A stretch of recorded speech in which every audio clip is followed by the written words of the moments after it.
Ada teknik grounding ke pertiwi, ada tanpa mantra, ada juga dengan mantra. Ini pernahkah mengalami suatu kejadian di jalan, tiba-tiba motor atau mobil mati, tidak bisa hidup di malam hari, lalu merinding, tiba-tiba ada sinar atau hantu yang lain, kita menjadi kaku. Ini ada teknik menggrounding delusi tersebut ke pertiwi agar kita kembali ke dalam kesadaran kita sehingga semuanya menjadi hilang dan normal kembali ke jati mula. Teknik tanpa mantra ini cerita dari teman saya, pengalaman dan juga dari pengalaman saya sendiri. Suatu ketika di suatu daerah di Bali malam hari, tiba-tiba mobil mati, tidak bisa hidup. Setelah itu aura di sekitar menjadi agak lain. Adalah sinar kejauhan yang seperti plastik yang terbakar di cebol-cebol gitu. Lalu ingat teknik grounding, turun dari kendaraan, telapak tangan kiri kita arahkan ke bumi, tempelkan. Lalu niatkan bahwa kita kembali ke dalam kesadaran kita, sadar, tempelkan ke pertiwi atau tanah. Lalu pelan-pelan seketika suasana menjadi normal kembali. Semuanya menghilang dan mobil hidup kembali normal seperti seharusnya. Jadi itu adalah mengembalikan energi delusi kita, ilusi kita agar menghilang. Ini seperti penangkal petir, yaitu di grounding ke pertiwi sehingga ilusi yang di sekitar kita menjadi hilang. Itu tanpa mantra. Ada yang isi mantra. Ini teman saya di daerah di Beleleng malam hari pakai motor, tiba-tiba di tengah jalan dekat hutan motornya mati. Tetapi dalam kunci yang sudah dicabut, motornya masih seperti bunyi motor di starter. Lalu dia ingat teknik grounding, tapi ada doanya sedikit. Diarahkan jarinya ke pertiwi, ke tanah kiri.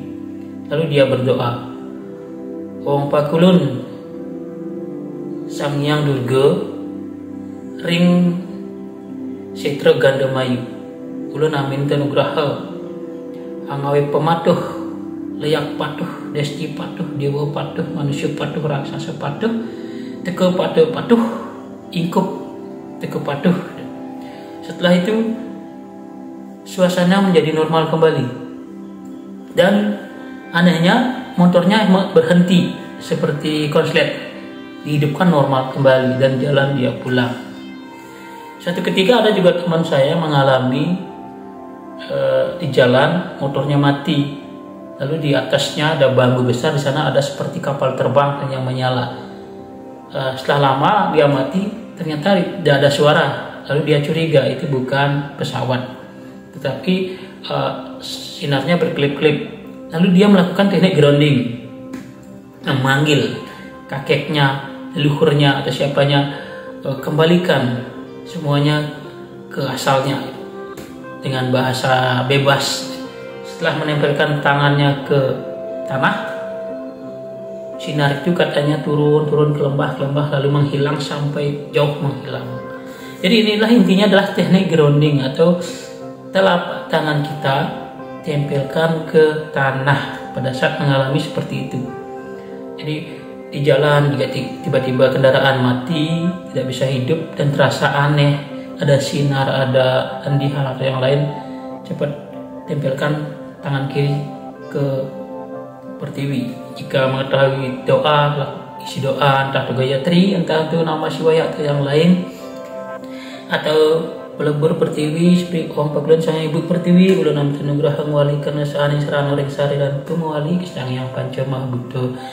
Jadi semua teknik bisa dilakukan. Yang tidak ada doa, yang tidak paham, tempelkan saja tangan kiri ke pertiwi. Jadi untuk menyelaraskan energi kita dengan bumi agar ilusi menjadi pudar. Ini ada pengalaman masa lalu waktu masih sekolah SD di kampung, karena jauh dari desa, rumah di agak ketegalan atau keabian melewati 3 sungai. Pada saat itu dengan teman saya melewati Rurung Bangke namanya.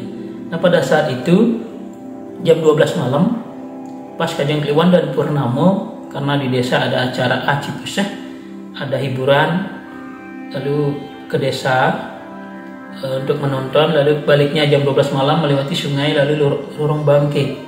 Di Rurung Bangke ini disebut Rurung Bangke karena tempat rurung dipakai untuk mengantar mayat ke kuburan orang-orang yang tinggal di pegunungan, melewati rurung itu. Di sana tiba-tiba terilusi oleh keadaan berdua dengan teman saya. Tepat di tengah rurung itu ada burung yang sangat besar seperti Garuda terbang sampai pohon, daun-daun pohon itu berterbangan, lalu dia hinggap di pohon pule tepat ada di atasnya. Teman saya kaku, tidak bisa bergerak. Lalu saya memanggil bapak saya yang kala itu memang menjadi penyembuh untuk menormalkan situasi, memanggil saja karena memang itu yang disuruh zaman dulu. Tiba-tiba suasana menjadi hening dan normal. Teman saya tarik bisa jalan kembali. Lalu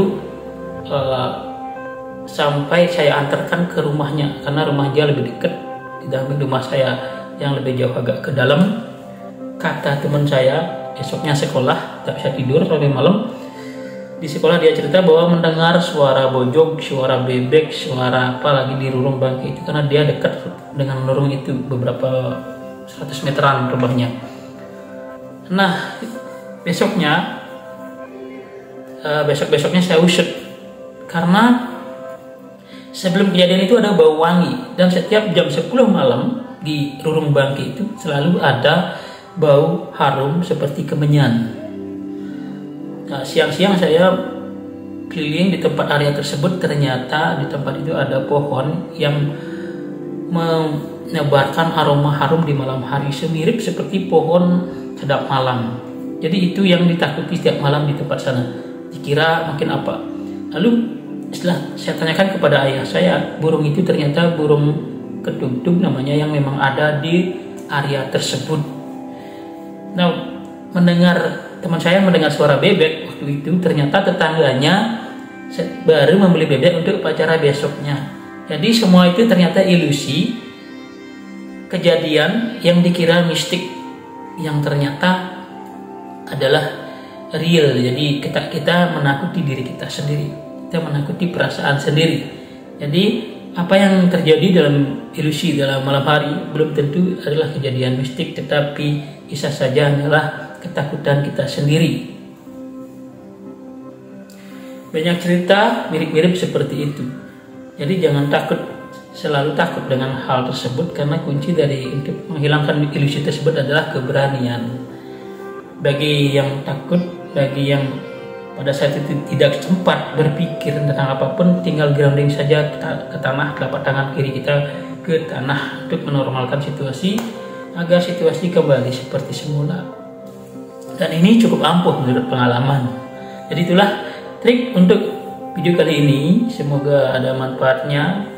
Ingat, delusi itu adalah melihat, meyakini, merasakan sesuatu yang tidak ada tetapi terasa ada, itu delusi. Kalau ilusi itu ilusi pikiran, jadi melihat sesuatu seolah-olah itu berubah padahal tidak ada perubahan sesuatu.